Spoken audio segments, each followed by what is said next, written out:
Well, hello, everyone. Today's Friday, June the 5th, 2020, and his name is T-Biz, I guess, officially today.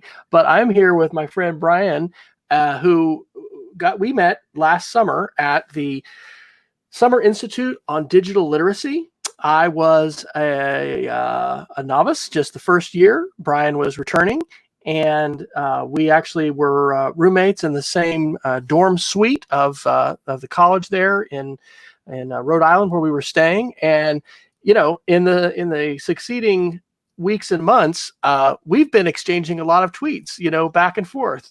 So, Brian, how would you characterize the nature of our meeting today and some of the things that we've been thinking about and talking about perhaps doing together this year and in the future? Yeah, I think we're both just kind of concerned about, I believe it was information pollution. Was that the term that you were reading about? I think you tweeted about that over the last couple days. And I think that as educators, we can't have people walking around with bad ideas that are harmful for the productive ends of civic life. And we know that there are bad actors that are out there that are wanting to separate us from our neighbors, from our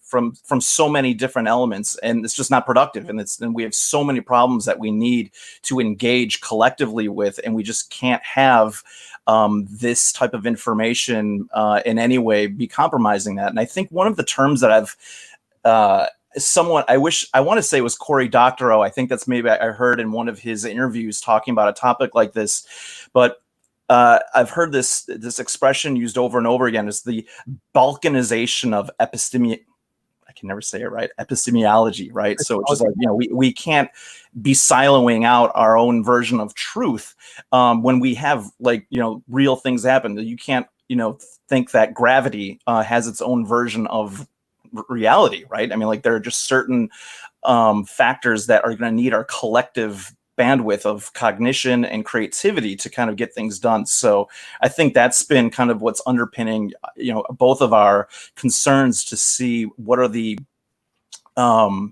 trends, practices that are done in the places where our students are native in, and whether or not it's obviously in social media and how those factors and forces are kind of crawling in. Absolutely. I've wanted to get together with this group that Renee Hobbs, heads up for a number of years, because I've seen her work around copyright, around media remixing, and media literacy. And boy, last summer, I really felt like I connected with my tribe, and I really have a sense that media literacy and working in media literacy is not only something that I want to do better and even more of this year, as I have a chance I've returned to the classroom and teaching 5th and 6th grade computers at our class or at our school. But man, I think this is where I want to be investing myself professionally, because I'm a big fan of David Warlick. And so back in the early days of Web 2.0, I saw him talk at what was then the NEC or the NEC conference and became ISTE, read his books, used his books in some graduate courses that I taught. He has a book called Redefining Literacy for the 21st Century. I really resonate with this idea that, literacy involves communication using the tools of the day. And so many of the tools of today involve video, they involve social media, they involve multimedia, not just text. And I think we've all grown up in a very linguistically biased, school environment where we, the 5-paragraph essay, the multiple choice, the text-based individualized assessment, man, that's what we've done so much of. And this isn't something that we really, I don't think, can just put off on the computer teacher or that person over there. I think literacy today means being, able to appropriately filter information, validate that information, determine not only what you're going to listen to and potentially believe, but also what are you going to share. And so, Brian, more than anyone else that I have met, you are a font of resources when it comes to the ways in which social media has been weaponized, the ways in which different groups have utilized these tools in many cases for nefarious purposes. And the landscape is just so fractured. I mean, I like that balkanization term. So let me ask you a question about your history with the Institute, and then kind of what you're teaching and things like that now. What brought you to the Institute, and how do you look at these topics now, both professionally for your own interest? Because that's obviously part of this too. It's fascinating. It's an incredible world of like reading a novel of like, is this even real? But it's happening. But then there's also this professional side of what we do as students and kind of where we see us going with our careers. So can you speak to that a little bit? Yeah. So, many years ago, a fellow colleague and mine, we were young teachers, and we had a commute. We would take the train back from school into the city, and we got to talking, and we were just fascinated with advertising, propaganda, and at that very early on, it was very, I think, to me, probably one of the most powerful documentaries I had seen was Douglas Rushkoff's Merchants of Cool. I mean, I can't believe it's almost 20, or I think it's 20 years old now. It just blew my mind about how effective and smart persuasion can be for commercial purposes. And so that just made me think, like, what I absolutely need to make sure and unpack the methods for my students, because you have to know how you're engaging with information and whether or not you're making choices of your own clear mind in order to do that. So my colleague, Ross Collin, he is a professor now at, well, I'm drawing a blank, University of Virginia, Commonwealth. I'll get it back in a second. But we developed a modern media class that we were able to teach in summer school.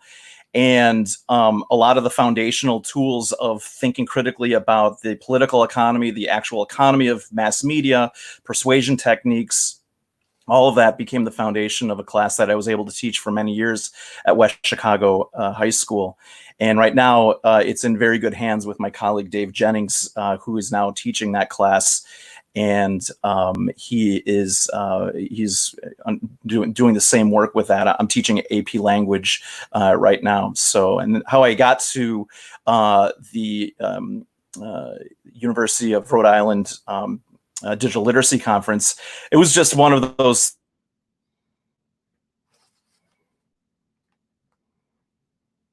Oh, I think we had an internet interruption. And as is the case with some of these, I'm not sure if it is Brian or if it would happen to be me. And for the sake of recording, I guess I'm hoping it is just me, but it looks like my internet is up, and I am not sure, Brian, why you have frozen up. So Brian and I were, this is where I need to text him. So, hey, back channel. It's good to have Twitter. Our thought was to go ahead and record this conversation and share this as a podcast. One of the things that we need to end up figuring out how to do, and there he's dropped out, is how to record these internet conversations that we're having. So we're using a platform called StreamYard, and StreamYard is a platform that my friend Jason Neiffer up in Missoula, Montana, and I on Wednesday nights, although we took the week off this week, typically use for our EdTech Situation Room show. And so I will expect, probably Brian is going to rejoin here in just a minute. So when Google Hangouts not meet. It was just called Google Hangouts on Air. Changed because it used to be that anybody could just use your Google account and click go, create a global broadcast that would stream online on YouTube, and then it would be recorded. Fantastic. For different reasons that I don't completely understand, Google changed that, and so you have now to use a different program in order to get that working. And so we use StreamYard, and so there he is. He's back. Hey, I was continuing the conversation, telling people about StreamYard. As I was saying that, when that happens, you're not sure, like, is it me? Is it? It was me. It was me. It was me. Yeah, it's like I think once a day, all of a sudden, I think our Wi-Fi just decides to have a nice good belch, and here we are, we're back in. We've learned all kinds of things about teachers' home internet. Yeah, for sure. It's fast most of the time, but then every once in a while, it's like once a day. It's kind of like, in mythology, there's the Charybdis there, where Odysseus had to make his way across the chasm just in time before it sucked everything down. I always feel like when I'm doing something, like, will this be the time that it goes through? So yeah, I think it was just a long winter. I had just finished. We had a contract negotiation. I was on the negotiation team, and it'd been so long for me to do any real, just deep, authentic professional development where I just had to just immerse myself, not like just these sessions where you go for a couple hours. It's just, I just wanted to be completely immersed in it. And it was probably just serendipitous. I was on, I think I was following Renee anyway on Twitter. She advertised, the media, or I'm sorry, the digital literacy conference. And it was just like, everything intersected. I'm like, I'm in, I'm doing it. I'm taking a week off, going to Rhode Island. And it's been a great experience. Obviously it's like anything. It's the connections that you make with people, all of the various different ideas that you build upon. So it's just been great. I'm going to put a link up here. We don't have a shorter link to it yet, but again, I'm starting to feel like media literacy. I want to ground myself in it. There was even a presentation at the conference last summer. Maybe you can help me with who it was, but we were kind of like mini kind of TED Talks or Ignite Talks, but her focus was like, basically plant your flag and claim your identity. Like, if you believe you're a media literacy teacher, you are, and you need to own that, and you need to live that. And like, so on the, little panel outside my room with my room number, my name, it says, media and digital literacy teacher. That is who I am. So I went ahead and created this little Google site. It's just medialiteracy.wesfryer.com. I have right now a Google Doc link to that. And so as Brian and I have like exchanged links and podcasts, and man, you've turned me on to more podcasts, which I would probably say for anybody out there listening interested in this, like, I think that's the number one place to start, is to start listening to podcasts. And maybe we can even talk about some of those that have really shaped our thinking with this. But anyway, we're talking about maybe doing, if we'll be approved and whatever, a breakout session this summer that would focus on some of these topics. And I put the words conspiracy and culture war in there because I've seen some work recently around just conspiracy theory. And one of the things I got to be careful about, we all probably do, but I'm teaching 5th and 6th graders. Okay. The rabbit hole here is deep. And it's dark. And so to what you said earlier about advertising and about the ways in which cool is marketed, I mean, that is really my entry point. And that also, something Renee recommended to me and others have talked about, because it's really a starting point of recognizing how media is used to influence and shape, raising awareness. And this happens really, really young with kids. I aspire perhaps to propose a class at our school. Right now I'm teaching middle school, but we have a program with Stanford. It's called MSON. It's the Malone Network of Schools. It's a pretty amazing program. We're the only K-12 school in Oklahoma that participates. And basically, they're blended classes that meet via video a few times a week, and then they meet online, but they're for very advanced, specialized topics that a school wouldn't be able to just offer because they wouldn't have enough enrollment. And so my thought, and you also need to have your doctorate to be able to teach for that. And I thankfully got that finished. So I'm thinking maybe about not next year, but the year after, like this year would be the year to propose it, thinking about a course that would address these issues. But I put the word culture war in here because, man, it just seems like stuff that was fringe has become much more mainstream. And especially as we're, back in this political cycle of elections and things like that. So, and I think the podcast question is one that we can go to, but like, Brian, have you seen that in yourself too, with your reading and your listening about this, where stuff that seemed to be kind of more fringe and like, wow, that's just really wild out there, suddenly those kinds of issues are becoming relevant to everybody? Right. I mean, I think, you look no further than what has time is so weird. Was it last year or 2 years ago where you had individuals believing that there was some underground child Pizzagate. Pizzagate, right? I mean, so how does that pass anyone's initial Right. sniff test of actual evidence, right? And I think that's what's so important, is that we have, there are a lot of layers going on here, right? Which is, the more that we have become maybe tribally identified ourselves politically, that means that I think people become shopping for evidence to fit their conclusions. And unfortunately, that dynamic is pulling people away from evidentiary pieces of journalism, standard-based journalism, and that is where that shift is occurring. And so I think that is, for me, one of the most problematic practices, is that people have forgotten how to, or are at least not given a civic permission to begin to ask questions about whether or not that's a good source, right? Because it might violate some type of tribal code that they can't bring that back to everyone else. That level of shame or being ostracized, real or not, is enough to keep people caged from engaging in what is actually truth. And I think that's obviously so problematic. And the whole idea of truth is literally under siege today. Right. I mean, one of the identifiable clear actors that we know has worked to manipulate perceptions and news and things like that in the United States is Russia. And we know that part of their game, or part of their playbook, is to really sow chaos and discord and to really get us to question everything. And some of this is like a throwback to the Cold War and psyops and things. Like, I've got a bunch of books, including my old Hardy Boys collection, which I know my wife would love for me to get rid of. But like, there's a bunch of books here, about, crimes of patriots, deterring democracy by Noam Chomsky.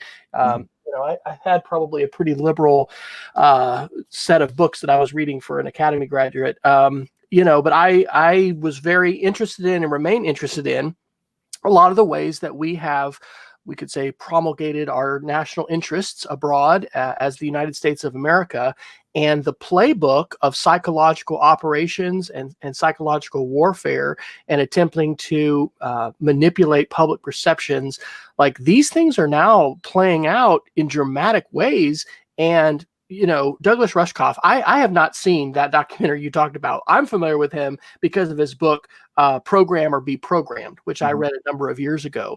And I followed him a little bit with his podcast and where he's gone. But like, the ways in which algorithms and technology is being used as a huge, it's not just a lever, it's a hammer to push agendas, to make hashtags trend, to cause hopefully in the minds of some mainstream media journalists, because they're a big target, right, to pick up on some of these things. And that's where, like, that Pizzagate, which was, the core of that is that Hillary Clinton was involved in a child pornography pedophilia ring in a pizza parlor in New York City.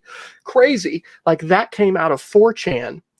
And as a specific example, like, how many adults today know about that and also put the pieces together? So this is one of the reasons why, I mean, and let's talk a little bit about podcasts. You've helped me, I think, get this view of a larger world and connect dots. And so one of the reasons I'm excited about engaging in this conversation today, and the possibilities of summer work and things that could go further, is because I need to be able to connect more dots. And that's why the word culture war is in there, because there are these culture wars and technologies being used as a lever to try to, get our attention, in some cases get us to question the very idea of truth and the idea that journalism can be valid, some really big things. So how do you see culture war fitting into this, or that term? Is that something what are the terms? And I don't, and it could be, I mean, even within that, there's a spectrum, right? So, on the one end, you may have, both sides are going to have their boogeymen, right? So you have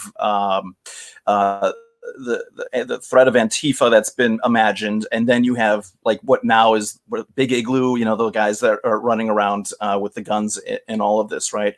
And those certainly create a lot of fear for discourse. Like how is anyone to come to the table with that going on? Not to mention any other kind of group that has that. But I think the part that is more sinister in all this is the kind of quitting, right? Like it all sucks. Why bother, right? And I think that is really the real outcome for so much of this, is that it creates such deep cynicism that people quit. And it's not worth it. They throw their hands up. They don't want to participate. They think everyone's a crook, and there is really no way to go about that. So I think that's in many ways probably the greatest outcome for the propagandist, is to kind of sow that type of I guess just contempt of the system and just nihilism. Yeah, I think it is. I think that's precisely an end for that, where it in many ways it just kind of suppresses votes or any type of enthusiasm to engage in the process of what we have in a democracy.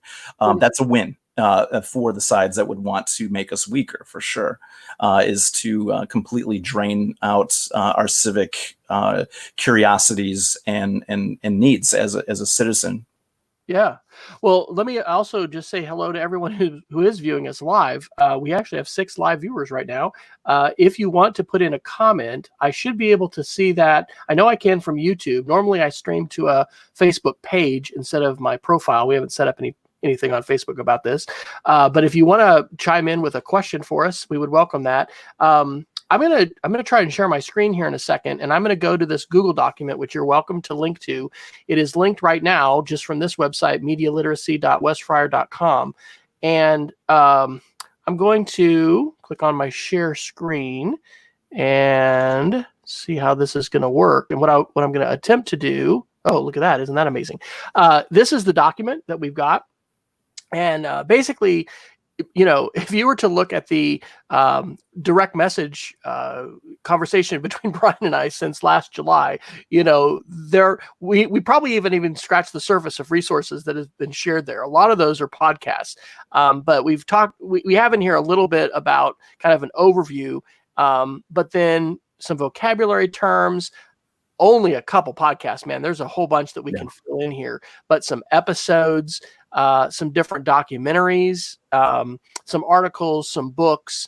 And so, basically this is a place at this point where we're kind of building some resources. Where do you want this to go, Brian, in terms of just personally, in terms of a project? Are you thinking about like a 45-minute breakout for the summer conference? And because like I said, we've all got different, we have both, this is interesting personally, and then professionally we have interest in this. So just specifically, because this is the first time we've actually had a conversation synchronously about this. Everything's since the summer has been basically over Twitter. So what is your desire? I think, you always think about who your audience is, who would be tuning into this. And if they are showing up, they're curious. They may not need as much background in terms of knowing everything that's going on. They may have some of that, but I would imagine that in some ways they want to be able to take, like anytime you go to a conference, they want to take something that's actionable to bring back to their classrooms, their curriculum, and make it work. Obviously, this is pretty touchy, because you might run into I don't think with the people that would be in a session like this, but they do have to bring it back to their students who have family members that may not see this as reality, that they'll see that this is we're part of the conspiracy, we're part of an agenda, and all that, as opposed to being, again, trying to bring transparency to the various different methods that are attempting to divide us with these again, bad faith type of persuasion techniques. So I think that would be something that I think it's kind of like the expression. I always like try to think when you broach controversial topics with students or something like that. It's the classic metaphor of boiling a frog, right? Like you just don't go right in there, put it in their face, because then they shut down, right? So it's kind of like you start off with very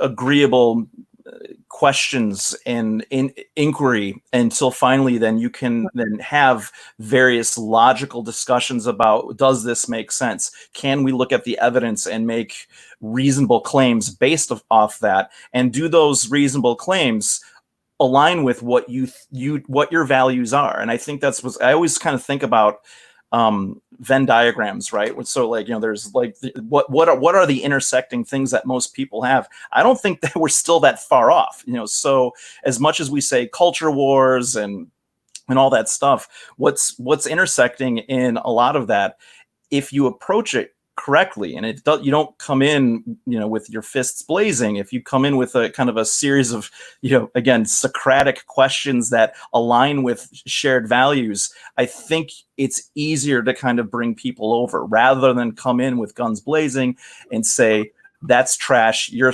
thinking is off, your sources are terrible. You can't get there. It's just it's kind of like you have to plant various different seeds of persuasion slowly, because not everyone is. I'm an English teacher, so I'm very I get lost in my own metaphors sometimes, but many people, you have to figure out how to get over the castle walls, and how do you bridge that moat with a series of questions that basically bring out immutable truths of where our shared values are first. And I think that's important. Man, I love that. One of the activities sessions that I enjoyed the most at the Summer Institute was the one that focused on that article from the New York Times that was about the avalanche that happened in the Pacific Northwest. And we were divided around tables, but we had activities that, we dove into. And so we were analyzing that, and then we kind of reported back. But that activity was a great way. I mean, some of the takeaways for that is, wow, look at the possibilities of multimedia publication. The ways in which if you have a budget and you really want to just push it to what can we do? There was audio, there was animations, there was video, there were timelines, there were all of these different things. Do you think that this was this is the suite of tools that were from the Knight Foundation journalism lab, I believe? Does that sound familiar? Troy Hicks was the leader of this. I think that was the session. Yeah, it might have been. It was fantastic. Maybe we can emerge with something like that, which is going to be hands-on. This document, I kind of see it as sort of like, whatever, for your dissertation, you've got your literature review. I mean, I kind of see this as a literature review to say, if you'd like to, here are really good, resources to jump into, books, podcasts, articles. I mean, and I also like the idea of individual episodes, but that is sort of a baseline of saying, if here's recommended reading, watching, and listening. But in terms of taking it to the classroom, because man, so I teach a trimester course, and it's both good and bad in that I get to iterate 3 times. And that's great. But the bummer is I literally have about 22 50-minute sessions with my kids. Boom, that's it. And during the normal school year, that's every other day. It's just not that many meetings. So I walked out of the Summer Institute last year rather naively thinking I was going to tackle climate change with my students. And what I ended up, co-creating as a lesson probably was good for graduate students. It wasn't going to work for 5th and 6th grade. But, the issue of conspiracy ties in terms of climate science and climate change. I think I'm going to probably do a unit with my students this next year, with my 6th graders, just about the moon landings. Kids today, I think, and I'm using our 16-year-old daughter as an example, I think they've had more exposure to conspiracy theories surrounding the moon landings than any previous generation. And obviously that we landed in 69, so there hasn't been that many generations, but still, like, compared to what I heard and saw, like helping, and I think in some cases, to the point about political sensitivity and shared values and things like that, it might not be that we want to do a full on, let's jump right into the politics of the election and whether what people are saying about protests. I mean, being that current, but I'm thinking about looking at the moon landing. There's a fantastic video, and I've got this saved in a playlist, where a guy breaks down why we didn't have the technology to fake the moon landing. I mean, there was the live streaming, just like this. The fact that, hey, we can just get on our phones or our computers, open up a channel, live broadcast of the world. Anyway, the technology just wasn't there at that time. So I like that idea that you said about Socratic questions and shared values. I like the idea of thinking about activities that we could specifically do, because we're talking about issues that are extremely complex, and there's all these different parts. And in like one 45-minute workshop or whatever, we're not going to connect all the dots for people. But if we can be, I love the word catalyst, because a catalyst, I'm not a chemist, I just stay at Holiday Inn Expresses every once in a while. A catalyst is this thing that when you put it into this reaction, it causes a reaction. Without the catalyst, you don't have this chemical reaction. And so I kind of look at this workshop as, I would like for us to be a catalyst for people thinking about asking questions, thinking about things, and then wanting more resources and wanting to pursue more. And then also having a pathway, like with this, list of resources to be able to jump into. Because that's part of my journey, coming out of the Institute, was being energized. And then thanks to you, primarily, like having this pathway of, wow, have you seen this podcast? Take a look at this. Like it's just been this journey of continued exploration and learning. And I think that's what I'd love a workshop to do, in a way that doesn't, like you said, scare people, get their fists up, get them defensive. Because that's one of the things I think we all are concerned, and very reasonably concerned about, bringing this back to students and parents. I think that's a great idea, to maybe use the moon landing as the case study, to then use as that kind of operational Socratic way to unpack, well, why would someone, let's look at how this source is faulty. These are the type of questions that we would ask to really kind of pull it apart. It's interesting that you said, I'm just kind of bringing this back to something that you had said earlier in this interview, in this discussion, is we have so many tools to share with our students that are not text, right? We can make videos and all this stuff.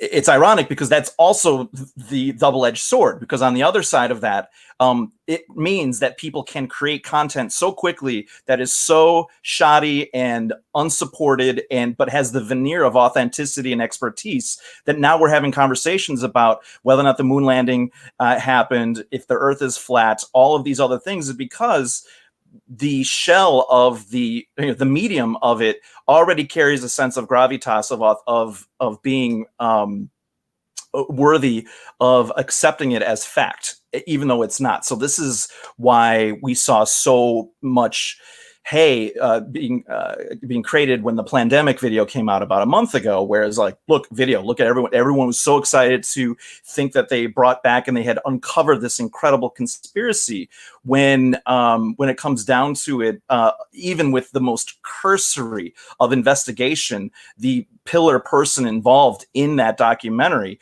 completely imploded the case, and the ethos of her made it nearly impossible. But it doesn't matter, because it had already been viewed how many millions of times, shared how many times. And it kind of goes back to, was that a Mark Twain quote? By the time a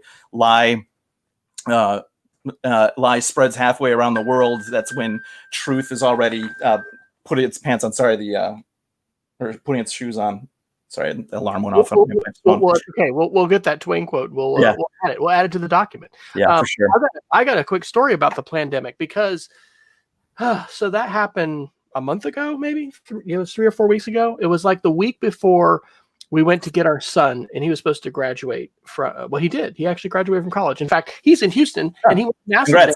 He picked up his computer, so he's working for a contractor. And anyway, I can date it that way, because here's the thing. This becomes personal, and maybe in the activity and the lesson we can do this too, because we all face choices.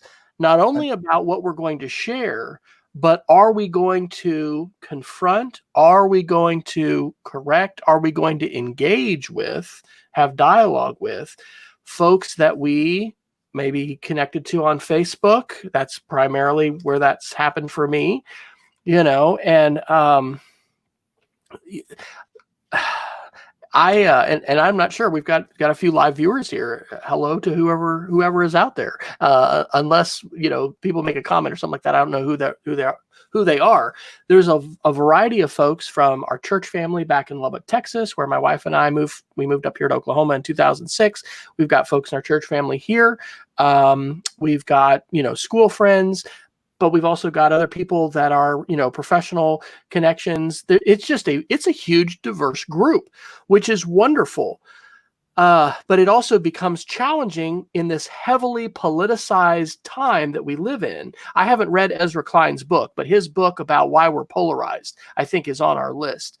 Mm-hmm. I think that we as citizens need to have a better understanding about the politicized culture that we live in, the polarized culture that we live in. It is politicized too. And then think about how we're going to engage or not engage with each other.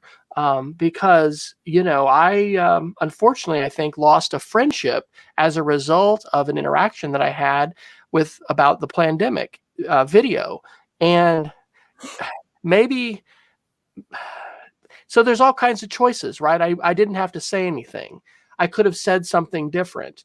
I could have tried to say it privately in person, instead of using an electronic medium, which always, by the way, is harder than whenever something is controversial or emotional. So I don't know. What do you think about that idea of how you kind of help equip people with skills to think about how they engage with friends and family on these things? Yeah, and I think this might be a source that we would put on our list. Great science podcast on NPR is called Shortwave. And within the past couple of weeks, they did an episode, basically, how do you talk to family members who are sharing clear disinformation, misinformation? How do you, and there's been some other literature that's been written recently about, how can we somehow engage this without really kind of burning the village of our relationship with that. So that'll be one to put on the list. And a lot of really good suggestions about that. And I think you're right. I was kind of texting back and forth with some friends, and they're struggling too when people will post things that are either odious in terms of how they are either dehumanizing someone or that it's completely out of whack with what is consistently accepted as scientific fact. And what you can say, we're trying to develop different types of frames of rhetoric to say something like, as an American, I am concerned, and if this is true, and before I act on this, can you do one more step and find where you find that to be true in a standard-based journalism, so before I can investigate this further. So in that way, you're not calling them out, but you are saying, I'm not smacking down what you're saying. I'm just asking you to go one step further and prove it to me that this is something that's validated by facts. And then if they're not interested in it, then maybe you're planting doubt in their mind that maybe that source isn't legit. And so I think it's just it's not that you're not admonishing them publicly, and that's part of it's one of the best books I think I've read recently, and it's just a wide span of how social media has become weaponized. Is P.W. Singer, and I'm drawing a blank who his co-author was. It's on our list. It's called Like War, and one of the stats that they had put on this is just how much more time you engage with Facebook if it's a political post versus it's a commercial post. I mean, it's like double. That's good for them, right? You're on there, and Tim Wu, he's a great. He wrote a book called The Attention Merchants, and it's this idea of harvesting eyeballs, right? Like we have this resource that we have to maintain, cultivate, and grow. And if we see that politics is keeping people rooted in our platform that much longer, that's a net win for Twitter, Facebook, and anything else. And so they're going to be very reluctant to find modes from their programming to probably end that. So then it becomes maybe incumbent on us as the users to put it back on the people that would do something like that and say, I'm not dismissing what you're saying, but I'm asking you to double check your source, because I think you're a smart person. I think you went to high school. I think you went, these are the basic things that you were taught there. Why can't you go one step further and validate that? Because, again, to go back to this thing that we were saying before, you might, that you wouldn't probably, hopefully it would be the idea that you're shopping for information to fit your conclusion. Yeah. And that's just not how any of this is going to get better. It's just a series of easily knock down straw men that we can continue to see how people make their arguments when they just find faulty sources that are just simply not credible. But you brought it into my life. Now you have to prove it. If you can say it as nicely as possible, I think that is a way to kind of put the onus back on them.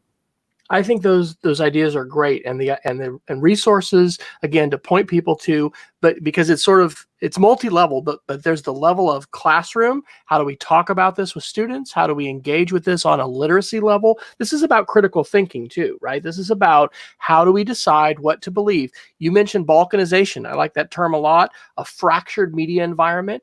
We have a more balkanized, fractured media environment than any previous generation in Earth history. I mean, I'm not exaggerating. We do. And so the skill set that we bring, like, we've all got to up our game when it comes to how we operate, because it's not just these 3 channels of mainstream media headline with Walter Cronkite as an option. I mean, we're so far away from that. Another thought, I want to shout out to Jess Birchfield, who has made a comment there from Facebook, one of our friends from Lubbock, she's a 4th grade teacher now. I think that considering developmentally, like I'm saying, I'm teaching 5th and 6th grade. So like tackling the moon landing and thinking about why is it that there are so many people questioning that today? How do we break that down? How do we decide what it is that we believe? And then also, how do we recognize the potentially radicalizing influence of YouTube? Because I think you, and maybe some other folks too, but I'm pretty sure you recommended this podcast, Rabbit Hole. It's a New York Times podcast. This is the best podcast that I have encountered that really traces a story of someone who, in this case, was radicalized to white supremacy, but then crossed back over. And it is super eye-opening. They've got interviews with one of the guys for Google and YouTube who designed the algorithm, who created the code that would make people, well, that would encourage people. And we say make, but like, it's really powerful in terms of the levers that we're talking about. And you said, politics has so much more engagement.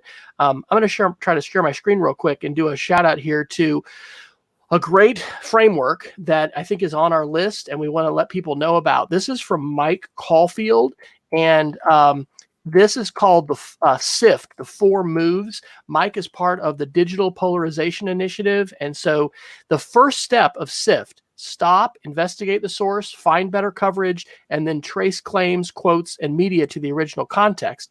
The first one is stop. And so that is something that, I've heard people talk about, this is such a wonderful website. It's frictionless in the way that we can share. But see, that's the danger, right? When it's so easy to just pass it on and share it. So anyway, I like the idea of sort of a cognitive, professional, here's how I can, activity I can use with my students, lesson. But then I really think we need to attend to the personal too. My friend Kevin Honeycutt, years ago was talking about social media, and it's like a digital playground where kids are on the playground, but there's no adults, monitoring recess. They're not present. Well, I mean, how do any people of any age, how do we acquire better skills with engaging with each other over these platforms? These are disintermediated platforms, or I guess they're mediated platforms. Facebook is mediating the conversation in between us with email. I mean, I hope I am far less likely today to write a long email when I'm upset, than I was earlier in my career. I will not, embarrass myself by telling those stories, but probably a lot of us could tell stories about emails we wish we'd never sent. And a lot of times it does have to do with emotion. And I think that is the number one thing that we want everybody to know with this is when you get something gets an emotional rise out of you, man, it's time to raise the stop sign. Yeah. And put on the brakes. In fact, I'm even thinking visual aids, like in the workshop, maybe we need a stop sign, because visually that is what we need to try and do, is to say, wait a second, is somebody yanking my chain here? Is somebody really trying to provoke me? And I think you've shared some of these with me. Some of the ads that came out of the 2016 campaign were so egregious, and like, you only saw those if you were in the targeted group that was, selected for those kinds of advertisements. But they're absolutely designed to push buttons, pull levers, try and get us to emotionally respond. And I don't know, is that something that's in your curriculum, or it's been in your curriculum as far as that kind of media literacy and being aware of the emotional side? So one of the things that we've been really lucky, our school, we've had some former colleagues, Mary Ellen Daniels and Sean Healy, who have gone on to work for the McCormick Foundation. And as a result, they have this relationship with the News Literacy Project. And I can't recommend enough for anyone to either, and I think I can, I'll put in where I can find some of their YouTube videos. I know through the University of Rhode Island, they did something through the Metcalf Institute about how to find, how to combat COVID misinformation, disinformation. But Peter Adams and John Silva are incredible educators, and they will, their sessions, if you can attend them, if you go to a national conference, or obviously they've been moving a lot of their work remotely. I've seen, like, I can't even count how many I go to. Usually whenever they have it, I see it, but they do precisely that. They'll show you what are the ways in which people are tricked. And so one of those things is exactly what you said, Wes, which is how can we find something that is just so politically incendiary that you are going to absolutely get hooked in and uncritically analyze it and send it off to 1, 2, 3, 4, 5 people immediately. Yeah. But before you do that, did you even bother to look at the details? Did you notice that that particular sign that was being held was a big white poster board, which is arguably one of the easiest things that could be photoshopped? And what's so great about the News Literacy Project and the tools that they give is, they said these are all of the various different websites where you can do reverse image searches. This is how you can then go back and see, did they actually tweet that?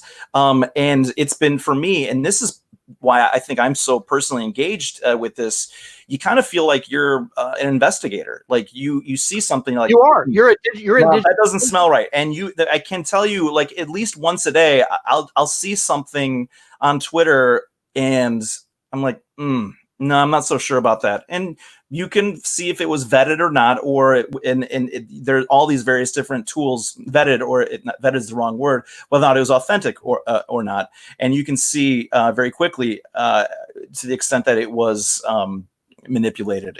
But that's for us. We know that heuristic, that type of timeline or that type of toolbox to engage and unpack these things. If you're just there to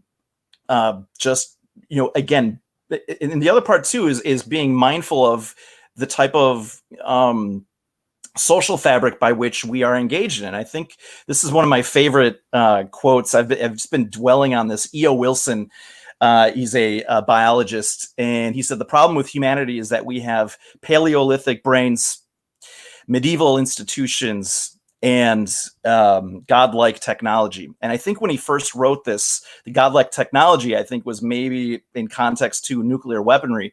But instead, I think now that godlike technology is this kind of omniscience of social media by which it knows everyone's thoughts, it knows what we search and all of that.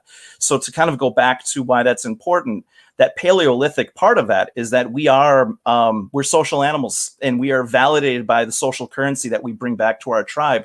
And if we can get that little dopamine kick of a like or whatever it is, because we brought something that made someone laugh, or we stirred it up, or they respond in such a way because we are so separate from each other, that's a win. And so the more that we understand how our brain works and how we operate in this whole fabric of our collective social environment, that at least gives us the capacity to pause before we do that, and we again pollute the well with misinformation, is to know that people might be gaming you. And it's like think about like how would you advise your son, Wes, before he goes to buy his first car, right? You'd be like, okay, they're going to try to upsell you with this. They're going to try this. Like you would do the same thing, and no one would fault you for trying to give him the tools to know, look, this is what you want,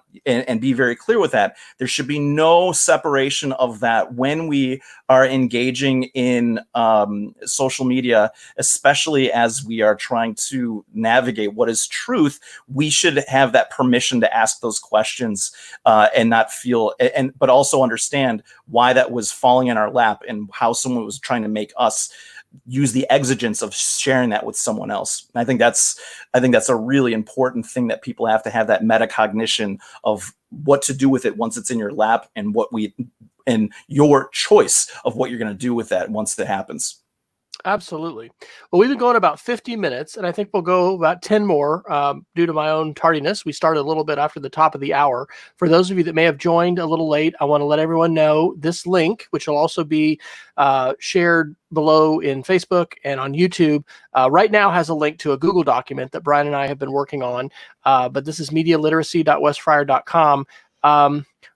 Man, several thoughts. And then I'm going to ask you about what podcasts are you into the most, and which ones are you going to recommend people jump into? Because like you are the source for podcasts on this. But one thought is that I'm very interested in the truth side of this. And I don't know if this is the epistemological side, but like, I was in the Air Force for a while, and I got out, and I had to decide what to do. Because I didn't get to stay in as long as I thought I would. And I decided to become a teacher. And so I had the opportunity to go through the teacher education program, the postdoc program at Texas Tech University in Lubbock. And there's a lot of wonderful memories that I have of that, a lot of things that I learned. But man, one of my times of cognitive dissonance was actually in my children's literature class, when we were reading Jane Yolen's book, Encounter. And this is a revisionist portrayal of the encounter of cultures between Christopher Columbus and Europeans and First Nations or Native Americans or Indians. Here in Oklahoma, we have 36 recognized tribes, and a lot of our tribes actually do want to be called Indians. I didn't know that until I moved here. But nonetheless, like, you can read some of that literature, and you can also read criticisms of Thomas Jefferson and the founding fathers and all these sort of things. And I don't know if spiral you into nihilism is an exaggeration, but you can really start to question, well, wait a minute, all these things, these heroes, these people I thought were wonderful, man, look, they're really not. There's these, Thomas Jefferson had children with one of his slaves, and, all these things, sort of like the fairy tale or the naivete. And I think it is so important, and I don't know exactly where I'm going with us other than just expressing this is a thought I have around this. I want students, I want adults, I want citizens to be inspired by truth, by value, by the idea of representative government, by self-determination, the values that are embodied in the Universal Declaration of Human Rights for the United Nations. Like, there are important values and truths which we need to defend, and we need to struggle for, and we need to advocate for in the classroom. I'll start the podcast conversation by saying, wind of change. Wind of Change. Those of us that grew up in the 80s, that saw the Berlin Wall fall. My wife was teaching in Germany. Quick little side note, my dad traveled to Berlin in 1962 before the Berlin Wall went up by the Brandenburg Gate. He has pictures and slides that show before the wall. My wife was teaching in Germany in the 90s. She was there when the wall fell. We have a piece of the wall in our living room. I could grab it. She was there when that happened. Our son was an exchange student, and actually we hosted a student from what was East Berlin, and then Alex went and lived in East Berlin with the wall being down.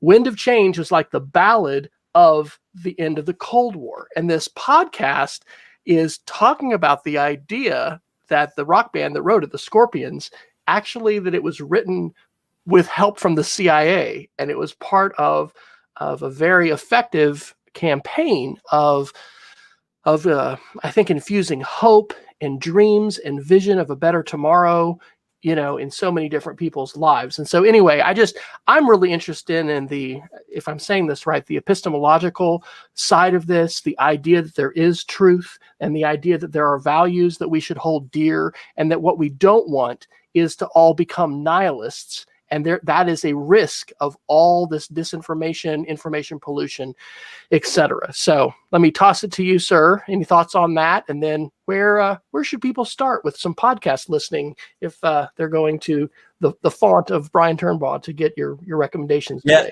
And I think you bring up, that is kind of like one of the, I think if I remember vaguely, some of the criticisms of diving too deeply into postmodern thought, right? Which is the idea that everything should be questioned, and we keep on tearing things down. That might, one of the outcomes is, again, to use that metaphor, a rabbit hole of not thinking that anything matters, that there aren't objective truths that we can hold fast to values that matter, right? I mean, there should be certain things that we can say, no, is this something that maximizes human worth and happiness, and is that something that we should work towards, right? And so I think that's important. I think, for me, one of the readings that I'm going to try to go after this summer, I want to read more about the theories of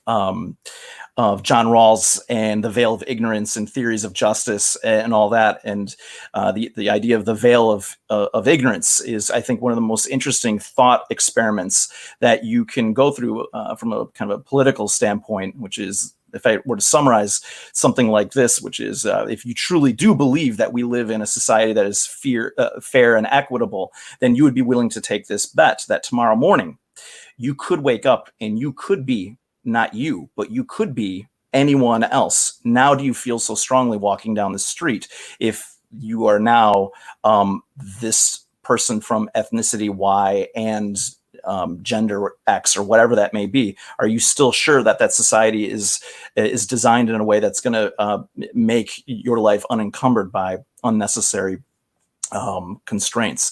So I think that's one way of kind of thinking about going back to the E.O. Wilson quote is, then if we are aware enough, then we can maybe help design systems that can somehow make sure that we are better than we can appeal to our better angels, so to speak. And I think that's where my head is at lately, with so much kind of going on in sync. So what's going to emerge from this moment? Podcasts, I would say your undivided attention is fantastic.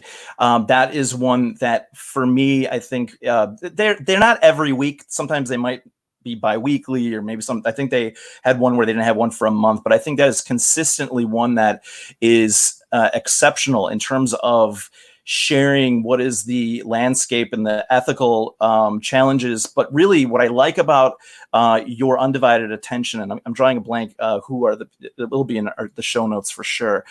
But they do a great job with some really great suggestions of how to make things better at the end of every podcast. And I think that one's exceptional. The one, I think, for me, that was like, okay, we've lost cabin pressure in terms of something is going on here. And this might be one that might be easier to kind of share with people who are unaware of what are the type of campaigns that go underneath the surface. You know, there's the iceberg effect, right? What's really kind of going underneath. It was a reply all episode called The Prophet. That one just blew my mind. And that one was one. You put me onto that one in think, the summer. Yeah. Yeah, that was that one. I don't want I don't want to play spoiler to it, but it was basically following the story of a journalist who had been accosted, and she was trying to find some type of justice from someone who she felt that she had been harassed publicly in the streets for some type of like jackass like MTV TV show or web series on YouTube in Mexico. And then then all of a sudden she realized that she was a bit player in a larger game of political propaganda, and that was mind-blowing. So I would start off with those two, and there are many. And I think as the list grows, there'll just be so many episodes. I mean, I think we probably have a football field's worth of DMs on Twitter of podcasts that we've listened to. We do, absolutely. And I think that's one of the things why I'm excited to have started to build a Google Doc, whether this project remains Conspiracies and Culture Wars or is something maybe less. I don't know what the right word for that is, in your face, talking about the moon landing and media literacy, or, something about web literacy and being able to vet information. It's interesting because, that podcast I mentioned, A Rabbit Hole, I mean, radicalization does happen. How are we influenced? A lot of times it's through relationship, and it's through ongoing engagement and ongoing opportunity to be able to listen to a voice, to be able to hear something. And, that podcast you mentioned, The Prophet from Reply All, I vividly remember you shared that during the conference. And so I listened to that, and man, it does open your eyes to a wider world, but as with everything, we've got to be asking questions. We need to be asking questions about the sources. And so I guess, one of my concluding thoughts, and we're over an hour here, so we'll wrap this up. 2 of our 3 kids are on Tinder now, and they're also on lots of other apps, right? We've got a daughter, our youngest is 16, and then we've got one that'll be turning 19 this summer, and then our son, I guess, is 22, and it's very interesting with COVID and sheltering at home. After college, I mean, he's come and lived with us for a while, and they may not start down there in his office until August. So they're down there house hunting. But anyway, I didn't think we'd have our kids back, and it's really interesting to have college and post-college kids around for a lot of reasons, but one of them is to see the intersection that they have with their devices and then socially. And of course, it's very challenging to just navigate as a married person, what am I doing with masks and social distancing and all this kind of stuff.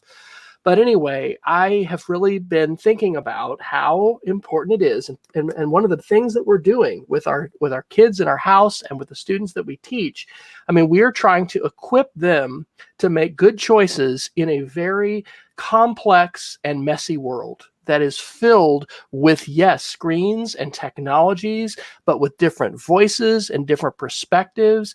And so that's really, that could be seen as a bottom line, is how are we equipping kids to go out into the world with whatever the next device is, the apps and all that, and be equipped to make good choices and to have resources to go to, and hopefully not to fall in a hole and to fall in a trap. I think that's the most difficult question is, and I think this is something that I think we've all struggled with, is the idea of how do you equip people with the proper tools for skepticism so it doesn't turn into cynicism. So I think this was in one of the, this was a podcast I listened to last week. It was with Decode with Kara Swisher, and she had 2 internet researchers. Sorry, it's just not on the top of my head right now. One from Columbia University and one from Oxford.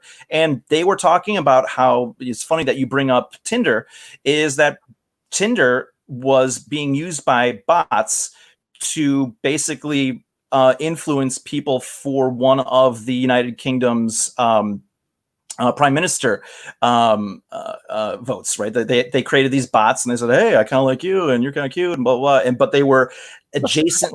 Don't you think we could all vote together? I mean, so now think about just one more thing. You don't even know who you're talking to on a dating app. May not even be real. It's just a series of zeros and ones that you think is there, and then they ghost you, right? Then you're gone, and then they're never to be seen again. But and the only reason why they found out about it is I think that one of their I think it was, I can't remember who the candidate was, but they said, yeah, that was we did this, and it was we had several people engage with this. So so reality is a struggle. The more that we kind of shift from what's right in front of us into the series of zeros and ones, it's a challenge. We've got to up our game. So, For all sure. right, well, Brian, when you're not here, live streaming with me on StreamYard, as we're doing for the first time here, where can people find you online? Yeah, we go Twits is my my Twitter handle, and I don't retweet much. Mostly stuff is just kind of encouraging things for my students and something silly. But if I do put anything serious, it is usually in the realm of media literacy and disinformation and fighting disinformation and things like that. So. Okay. Well, I'm on Twitter as well, W Fryer. I'm tweeting a lot of stuff about a lot. It's not just media literacy, but this website, medialiteracy.wesfryer.com, I did go ahead and put a link to just the media literacy posts that I've made since probably, I don't know, for a while, for a few years. I use the hashtag MediaLit often to be sharing those kinds of things. On that website as well, I've got a link to the Summer Institute for Digital Literacy is what it's called. It's media literacy too, and that's a conversation that we have about what is that. But I'm very excited. I'm registered to go, and it's possible that we may be able to share something. So I propose we can continue building this document, and then maybe we can also think about, maybe below it or whatever, so we don't have to create another doc right now, some ideas for what a workshop might look like. Because I think I've taken some notes that I'll transfer down. But that idea of Socratic questions, shared values, case study, like I said, that Troy Hicks session where we dove into some tools and we got to like dig in together with others, it helped us peel back some of the layers of the onion. And so maybe how does that sound as an idea for? Yeah, I think that's a good way to dive into it for sure. Yeah. Okay. Well, very good. Well, thanks to everybody who has tuned in. Jess, thanks for letting us know you're out there in Facebook world. And if anybody does want to reach out to us, you can contact us on Twitter, and these conversations will continue. Cool. See ya.